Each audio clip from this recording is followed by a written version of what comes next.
My name is Professor Tim Walsh, and I'm the scientist in biology, or Director of Biology in the Ineos Oxford Institute. My sort of current focus within the Institute is on two things really. Is to look at new molecules or new therapies or feeds, if you like, to put into animals to remove human antibiotics. And the other is to look at, if you like, the burden of antimicrobial resistance with a particular focus on neonatal sepsis.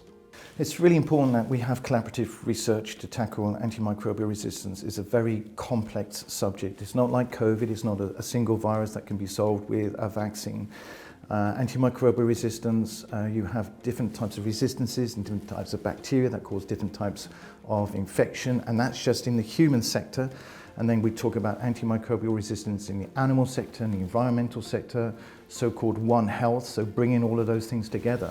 It's also about understanding human behavior and how that impacts on antimicrobial resistance. And it's also about the whole economic framework, who pays for what, and how we actually pay for antimicrobials and how we deal with particularly antimicrobial resistance in low middle income countries where the burden is highest.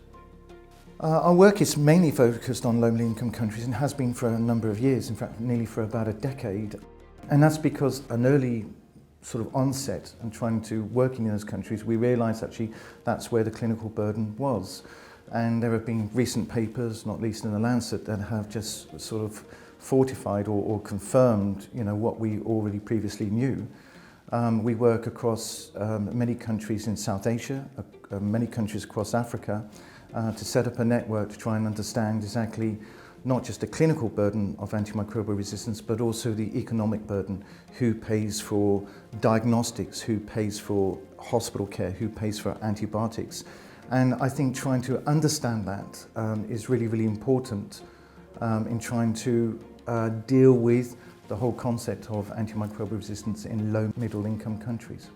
So I think in the next 5 years in the Ineos Oxford Institute, we would like to achieve principally three things.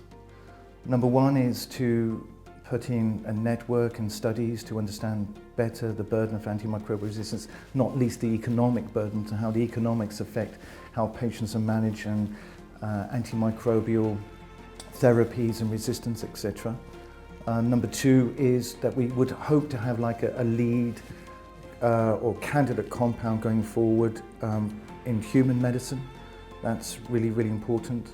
And the third one, which is also a passion of mine, is to actually discover new therapies that we can put into animals, particularly into poultry, where the use of antimicrobials is highest, and to start, if you like, reducing, if not completely negating, the use of antimicrobial use in animals, particularly in animal feed and prophylaxis around the world. That would be something that I would really, really hope we could achieve.